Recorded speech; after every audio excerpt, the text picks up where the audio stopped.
মাটির সাথে মিশে গেল, ঠিক কিনা?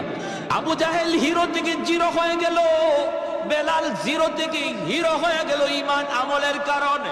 সাহাবায়ে কেরাম বলে, নবী গো, বেলালের আজানে একটু সমস্যা। কি সমস্যা? কই আশহাদু বলতে পারে না, জিহ্বার মধ্যে সমস্যা। কখন জিহ্বার সমস্যা তৈরি হয়েছে?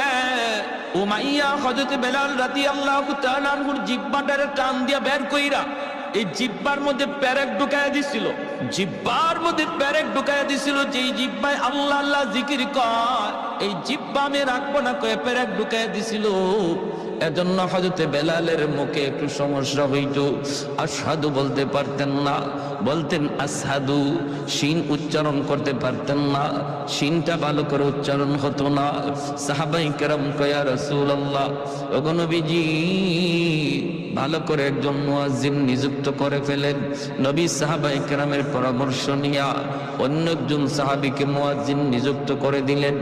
এশার নামাজের পরই নবী বলেন, বেলাল, ফজর থেকে আর আযান দেওয়া লাগবে না।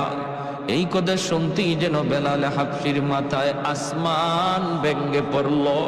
এশার নামাজ পড়ে সবাই যার যার ঘরে চলে যায়, কিন্তু মসজিদে নববী থেকে গেলেন না শুধু একজন, তিনি আর কেউ নন, তিনি হলেন বেলাল হাবশি।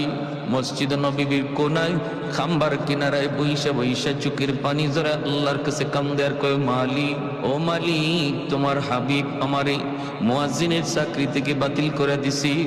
ও মালিক, আমি তোমার হাইকোর্টে আমি আবেদন করলাম, আপিল করলাম হাইকোর্টে, নিম্ন আদালতে আমার চাকরি বাতিল, উচ্চ আদালতে আমি আপিল করলাম। মাওলা, এই শিন উচ্চারণ করতে পারি না কেন? আল্লাহ, তোমার নাম নেওয়ার কারণে আমার জিহ্বায় পেরেক মারছি, এজন্য আমি শিন উচ্চারণ নিতে পারি না। এটা তো আমার কোনো দোষ না। আল্লাহ, হয় তুমি আমার জিহ্বা ভালো করে দাও, নতুবা আজান বদলায়া দাও। আল্লাহু আকবার। হয় মালিক, আমার জিহ্বা তুমি ভালো করে দাও, নতুবা আমি যেভাবে বলি এইভাবে আজান বানায় দাও। আল্লাহু আকবার, আল্লাহু আকবার। কত বড় আবদার আল্লাহর দরবারে। আল্লাহ পাক রব্বুল আলামিন তার হাবিবকে জানিয়ে দিয়েছেন, বন্ধু, আজানও বদলিবে না, আমার বেলালের জিহ্বা যেভাবে আছে এইভাবেই থাকবে, জিহ্বাও ভালো হবে না।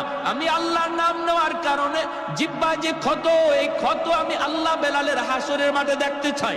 হাসরের মাঠে বেলাল আমাকে ওই জিহ্বা দেখাবে, যেমন অবস্থায় আছে অবস্থায় থাকবে, আজান বদলিবে না।